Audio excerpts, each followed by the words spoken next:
Hello everyone, welcome to examination catalyst. और आज हम चर्चा कर रहे हैं डेवलपमेंट कम्युनिकेशन एंड एक्सटेंशन के प्रीवियस ईयर क्वेश्चंस को लेकर। साथ ही साथ हम आज इस चीज़ के ऊपर भी एक अलग फोकस देने का ट्राई कर रहे हैं कि आपके लिए कुछ खास हो इस वीडियो में। तो वो ये है कि अगर आप तुक्का लगा रहे हैं, जी हाँ, अगर आप तुक्का लगा रहे हैं कि किसी क्वेश्चन में, कि अगर आपको नहीं आता या ऑप्शंस में स्टक हो रहे हैं, बहुत डाइसी सा लग रहा है, तो आप कैसे उस तुक्के को बेहतर से बेहतर बना सकते हैं और उस क्वेश्चन का सही आंसर निकाल सकते हैं। तो अगर ये जानना है आपको तो हमारे साथ पूरे वीडियो तक बने रहना पड़ेगा। ठीक है, फर्स्ट क्वेश्चन पे आते हैं जो बहुत ही सिंपल है। एकदम सिंपल से क्वेश्चन से हम लोग शुरू कर रहे हैं। First question is maximum number of employed women in India are a part of the following sector of this Indian economy. वो क्या बात कर रहा है इसमें, कि वो पूछ रहा है कि ऐसा कौन सा सेक्टर है इंडियन इकोनॉमी का जिसमें बहुत सारी औरतें एक एम्प्लॉयड हैं। तो आपके पास चार ऑप्शन दिए गए हैं: formal sector, informal, corporate and industrial. बहुत सिंपल सा है।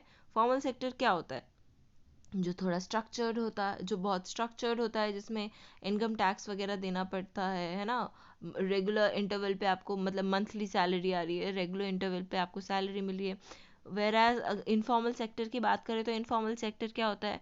जैसे छोटी सी दुकान किसी ने खोल ली है ना, जहाँ पे सैलरी फिक्स्ड नहीं है, कुछ स्टेबिलिटी नहीं है, बट उन्होंने खुद के इनिशिएटिव और मोटिव के उससे उन्होंने अपना जो बिजनेस है उसको स्टार्ट कर दिया है। और साथ ही साथ यहाँ पर आपको कोई टैक्स वगैरह नहीं देना पड़ता। फिर तीसरी बात कर रहे हैं ये कॉर्पोरेट सेक्टर की। तो कॉर्पोरेट सेक्टर कैसे होता है? कॉर्पोरेट जाइंट्स हम बात करते हैं ना, कि these are the corporate giants, like Wipro हो गया, इन्फोसिस हो गया, आईटीसी हो गया, तो वो सब आ गए इसके अंदर।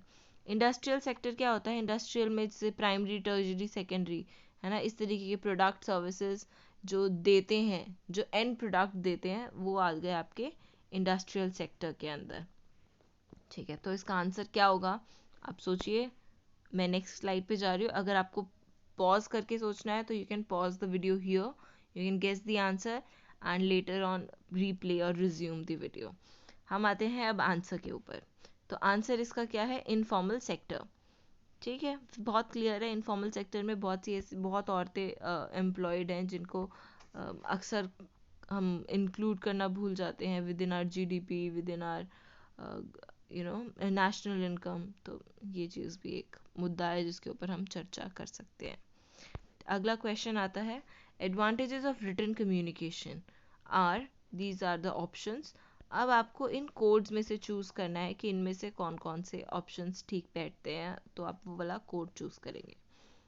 ठीक है, तो इसमें ये इस तरीके के क्वेश्चंस जब आपको आते हैं ना, तो आई वुड सजेस्ट कि ये क्वेश्चन आया, आप ए बी सी डी के आगे टिक मार्क कर लीजिए।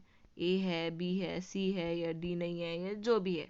ठीक है, आपने टिक कर लिया। फिर आप वही वाले ऑप्शंस को नीचे चेक करिए, तो आपको फास्टर आप अपने ऑप्शंस ढूंढ पाएंगे, ना कि नीचे देखें ऊपर देखें, ऊपर देखें नीचे देखें, उससे आपको बहुत कंफ्यूजन होगा। इसीलिए इसका बेस्ट तरीका है कि आप अपने ऑप्शंस पहले ही क्वेश्चंस में से चूज़ कर लें और फिर उन्हें नीचे वाले कोड में मैच करें। ठीक है, तो हम लोग भी शुरू करते हैं। रिटन कम्युनिकेशन, हाथ से लिखकर जो बातचीत की जाती है, ये कॉन्वर्जेशंस की जाती हैं, उसका क्या फ़ायदा है? सर्व एज एन एविडेंस, कि एक एविडेंस के रूप में हमारे पास मौजूद है। रिड्यूस एम्बिग्यूटी, एम्बिग्यूटी हो गया कि पता नहीं क्या बोलने की कोशिश की गई थी। जैसे होता है ना, दो लोग बात कर रहे हैं तो तेरे समझ ही नहीं आ रहा था क्या बात कर रहे हैं, लेकिन अगर लिखा हुआ है तो it is clearly you can understand कि अच्छा क्या चीज़ वो बताने की कोशिश कर रहे हैं। ओके, नेक्स्ट आता है अनेबल्स अथॉरिटी।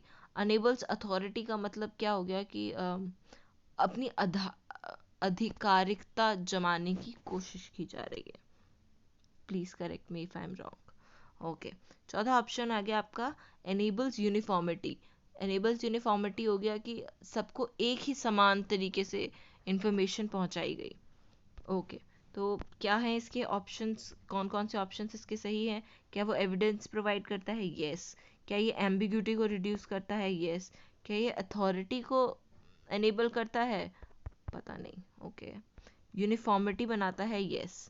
तो एक बार ये चेक कर लेते हैं कि क्या ये ऑप्शंस हमारे पास कोड में अवेलेबल हैं। तो ए है, बी है और डी है, यस, फोर्थ ऑप्शन। तो अगर आपके पास है तो वाई नॉट, देखिए आंसर सही निकला, ए बी एंड डी। अगले क्वेश्चन पे चलते हैं। अगला क्वेश्चन आपके पास है वो है कि 4 P's of marketing mix given by Philip Kotler. इस क्वेश्चन में 3-4 चीज़ें आ रही हैं। 4 P's की बात कर रहे हैं, मार्केटिंग मिक्स की बात कर रहे हैं और किसी फिलिप कॉटलर जी की बात कर रहे हैं। ठीक है, तो अभी मैं आपको फिलिप कॉटलर जी के बारे में बता देती हूँ। तो फिलिप कॉटलर कौन है? He is the father of modern marketing. ठीक है, और इनकी एक ऑटोबायोग्राफी भी है जो है माई एडवेंचर्स इन द मार्केटिंग। अक्सर ऐसा देखा गया, कभी कभी क्या करते हैं ना, किसी ऑथर का नाम दे देंगे और बोल देंगे इनकी बुक कौन सी है, आइडेंटिफाई कीजिए। बुक का नाम दे देंगे, बोलेंगे इनके ऑथर कौन से हैं। तो इसलिए हमने सोचा क्यों ना एक तीर से दो निशाने किए जाए। 4 P's की बात कर रहे हैं तो P's हमारे क्या होते हैं? Price, product, promotion and place. तो इसमें से आप देख लीजिए, प्राइस है, प्रोडक्ट, प्रमोशन है, प्लेस है, प्रोडक्ट है। परचेज जो होता है वो नहीं होता। तो अपने ऑप्शंस हम लोग मैच करेंगे, ए सी डी ई, ए सी डी ई, ए सी डी ई, सी सेकेंड ऑप्शन। तो अब आपका देखिएगा जो आपका सेकेंड है, यप। ठीक है, अगले क्वेश्चन पे चलते हैं। Which of the following combination of colour in the prank colour wheel make the complementary colour scheme. ठीक है, तो इसमें बात कर रहा है कि कॉम्बिनेशंस के बारे में पूछ रहा है कलर्स के। एक कलर व्हील का इन्होंने नाम दिया है प्रैंक कलर व्हील। पता नहीं प्रैंक कलर व्हील क्या होता है। कॉम्प्लीमेंट्री कलर्स, अच्छा ये पता है, ऑपोजिट वाले कलर्स जो होते हैं वो कॉम्प्लीमेंट्री कलर्स होते हैं, लेकिन प्रैंक व्हील क्या होता है ये थोड़ा सा डाइसी है। मुझे व्हील तो पता है, कलर व्हील क्या होता है। ओके, कोई बात नहीं, ट्राई मारते हैं। कलर व्हील की बात कर रहे हैं, एक कलर व्हील बना लेते हैं। तो हमारा कलर व्हील है, विबग्योर होता है ना, विबग्योर।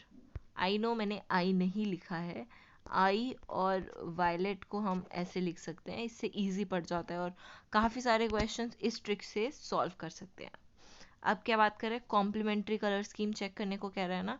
रेड एंड ब्लू है, बट यहाँ पे रेड है और ग्रीन है, ब्लू नहीं है, तो ए रॉन्ग। ब्लू एंड ऑरेंज की बात कर रहे हैं, ब्लू है एंड ऑरेंज है, राइट, ब्लू एंड ऑरेंज है। फिर किसकी बात कर रहे हैं? रेड एंड ग्रीन की बात कर रहे हैं ना, रेड एंड ग्रीन। ठीक है, पढ़ रहा है हमारे पास रेड एंड ग्रीन, ओके। फिर किसकी बात कर रहे हैं? Yellow and purple, yellow and violet purple, kind of matching, सही है। ठीक है, ये भी है। तो हमारे पास क्या बन रहे हैं? B C and D.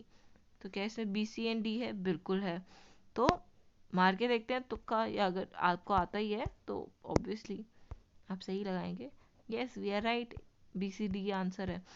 साथ ही साथ हम लोग डिस्कस कर लेते हैं कि थियोरीज ऑफ कलर कौन कौन से होते हैं, क्योंकि इस क्वेश्चन में आ गया तो क्यों ना उस चीज़ को डिस्कस किया जाए, ताकि अगर कल को कोई भी इस चीज़ के ऊपर आपसे क्वेश्चन पूछता है तो you are in a better place to answer it. Okay, तो हमारे पास 4 लोगों की कलर थ्योरीज के बारे में इंफॉर्मेशन है, जो है एक तो हो गई आपकी प्रैंक कलर थ्योरी, एक होगी आपकी साइकोलॉजिस्ट, फिजिसिस्ट और मुंशेल सिस्टम। ओके, तो जो आपका पिगमेंट या प्रैंक कलर स्कीम था जो अभी हमने डिस्कस करी, वो नॉर्मल कलर स्कीम है, जो हम अक्सर कलर स्कीम की जब बात करते हैं, लिखते हैं, तो वो यही कलर स्कीम होती है। उसका बस नाम आपको आज जानने को मिल रहा है।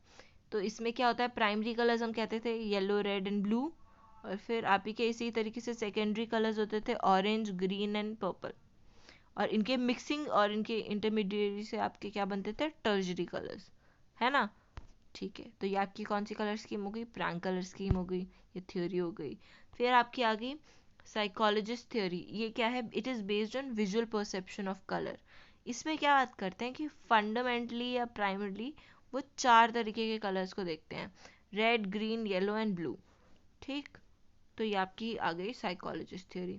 फिर आ गई आपकी फिजिसिस्ट थ्योरी ऑफ कलर।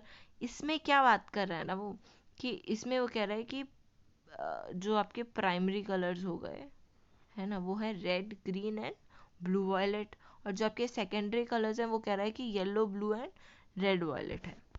इनकी ज़्यादा डिटेल्स में जाने की ज़रूरत नहीं है, बस बहुत हल्का सा ब्रीफ, इसीलिए जस्ट इतना ही आपके लिए मेंशन किया गया है। उसके बाद एक आती है आपकी मुंशेल कलर थ्योरी, कलर सिस्टम। या तो इसमें इन्होंने क्या बात की है, इन्होंने किसी भी कलर को 3 डायमेंशन कलर स्पेस में डिफाइन करने की कोशिश की गई है। जी हाँ, 3 डायमेंशनल। हम मैप बनाते थे ना, एक्स एंड वाई एक्सिस, और साथ में एक जेड एक्सिस होता था, तो इससे क्या पता चलता था हमें 3D पिक्चर्स को हम इस तरीके से रिप्रेजेंट करते हैं। ओके, तो इसमें क्या है आपका colour value and chrome, hue value and chrome. तो ह्यू वैल्यू एंड क्रोम के ऊपर अक्सर क्वेश्चंस देखे गए हैं पहले से ही।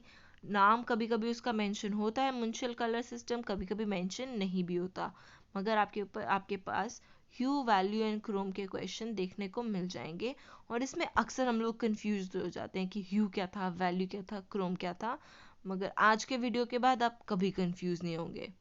ठीक है, तो अगर आप देखें ह्यू क्या होता है, तो ह्यू एक डिस्टिंक्ट पोजीशन होती है किसी भी कलर की इन अ कलर व्हील। तो अगर आपने कलर व्हील को अपने हाथ में ऐसे पकड़ लिया, तो अगर ब्लू है तो ये एक उसकी स्पेसिफिक पोजीशन हो गई कलर व्हील के अंदर। ये क्या है आपका ह्यू है। Green, green yellow, blue green, yellow red, yellow red purple. ठीक है, तो ये क्या हो गया आपका ह्यू हो गया। अब बात करते हैं वैल्यू की।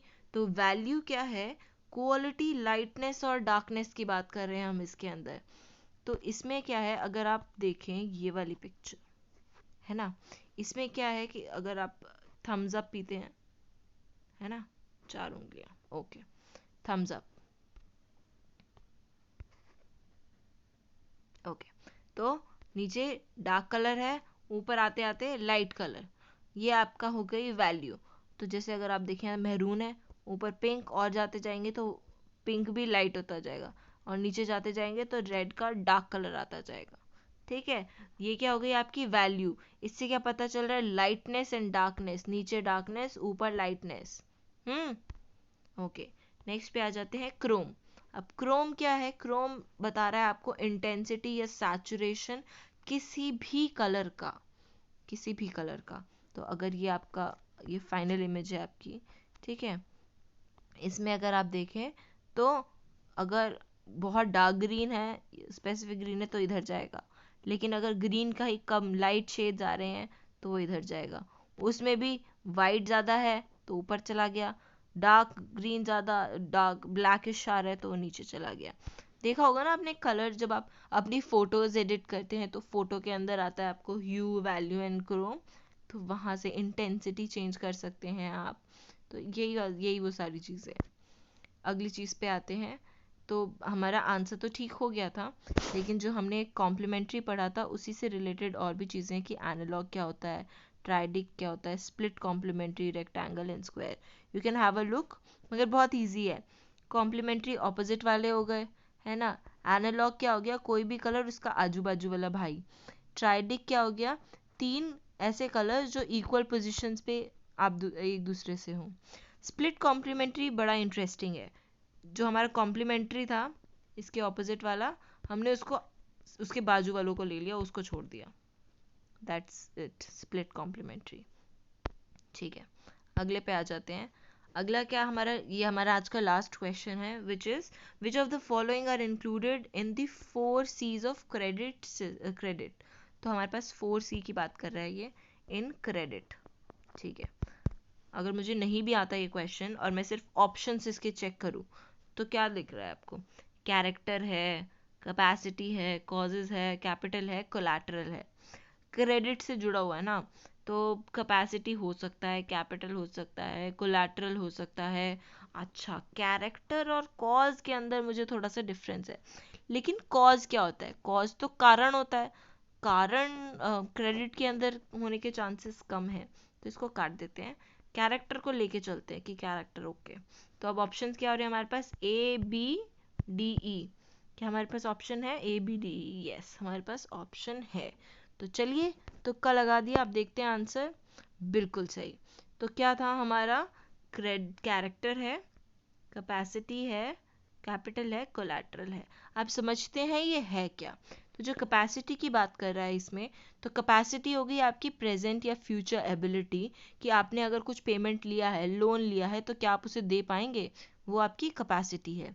कैपिटल क्या है कि आपके पास the value of your assets, मतलब अगर आपके पास कुछ एसेट्स हैं, कैश है, सेविंग है, इन्वेस्टमेंट है, प्रॉपर्टी है, कोई भी चीज़ जिसको हम बेच के पैसा ला सकें, वो आपका कैपिटल हो गया।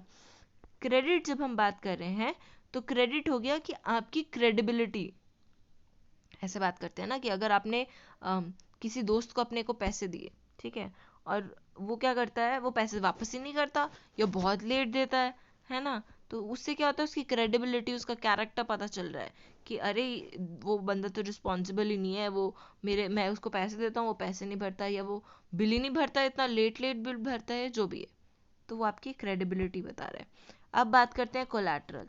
कोलैटरल इज जो, क्या बोलते हैं उसे, जो आप गिरवी रखते हैं कोई भी चीज़, हाँ तो जैसे अगर आपने अगर आप गोल्ड लोन लेने जाते हैं या इस तरीके का, कि आपके पास गोल्ड है, आपने वो गोल्ड गिरवी रख दिया और उसके बदले में आपको पैसे मिल गए। अक्सर बैंक्स ऐसे करते थे कि उनको कोलैटरल दे दो और उसके बाद वो आपको लोन देंगे, उसके बिना वो लोन नहीं देंगे। बट नाउ बहुत सारी ऐसी स्कीम्स एंड पॉलिसीज आ गई हैं जिससे काफ़ी लोगों को विद नो कोलैटरल उनको लोन मिलना शुरू हो गया है। तो ये कोलैटरल वही कोलैटरल है कि जब आप गिरवी रखते हैं कोई चीज़। अक्सर मूवीज़ के अंदर इस तरीके के वर्ड्स यूज़ होते हैं, बट या ठीक है, दैट्स इट। आज के 5 क्वेश्चन हमारे यही थे। With this I would like to thank you everyone for listening to me and coming to our channel. इसके साथ मैं एक चीज़ और आप लोगों के साथ शेयर करना चाहती हूँ कि रिसेंटली हमारे पास इतनी सारी रिक्वेस्ट आई हैं कि आप प्लीज़ हिंदी में कंटेंट क्यों नहीं प्रोवाइड करते, अपने कंटेंट को प्लीज़ हिंदी में भी ट्रांसलेट करके वो दीजिए। इस चीज़ के ऊपर मैं एक ही बात बोलना चाहूँगी कि हम लोगों ने डिस्कस किया, बातचीत की, मगर जो अभी हमारी टीम मौजूद है, जो हमारे कैटलिस्ट हैं, उन सभी ने अपने एग्ज़ाम्स और अपनी प्रेपरेशन, अपने नोट्स इंग्लिश में बनाए थे। तो हिंदी की टर्मिनोलॉजीज इतनी अलग है कि हम खुद कंफ्यूज हो रहे हैं कुछ चीज़ों को लेकर, और हम नहीं चाहते कि आप तक कोई भी गलत इन्फॉर्मेशन पहुंचे। तो इसीलिए थोड़ा मुश्किल है कि हम कंटेंट को पूरा हिंदी में आपको दे पाएँ। हम कोशिश कर रहे हैं ज़्यादा से ज़्यादा हिंदी का प्रयोग करके आपको समझाने की, कि आपको समझ आ पाए, वो कॉन्सेप्ट समझ आ पाए, जिससे आप अपना आंसर निकाल पाएँ।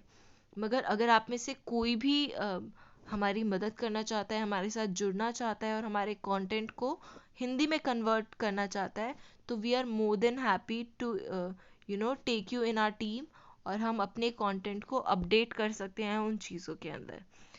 तो मुझे आज इन्हीं चीज़ों के ऊपर बात करना था। Thank you for listening.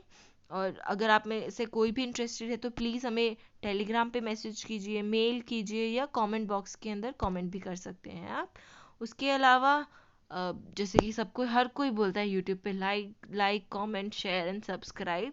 क्यों बोलते हैं? क्योंकि आप लोग अभी तक अपने फ्रेंड्स के साथ इस वीडियो को शेयर नहीं कर रहे हैं। तो जाइए अपने क्लासमेट्स के साथ, जो आपके साथ एग्ज़ाम दे रहे हैं, जो आपके फ्रेंड्स हैं, उन सभी के साथ ये वीडियो शेयर कीजिए, ताकि सब ज़्यादा से ज़्यादा एक दूसरे से सीख पाएँ, समझ पाएँ, जान पाएँ। और अगर आज की वीडियो में कोई भी हमसे त्रुटि रह गई हो, तो प्लीज़ कमेंट सेक्शन में मैसेज कीजिए। इतनी शुद्ध हिंदी मैंने आज से पहले कभी यूज़ नहीं की। तो but this is another part of learning. Thank you for this and stay in touch and happy learning. Bye.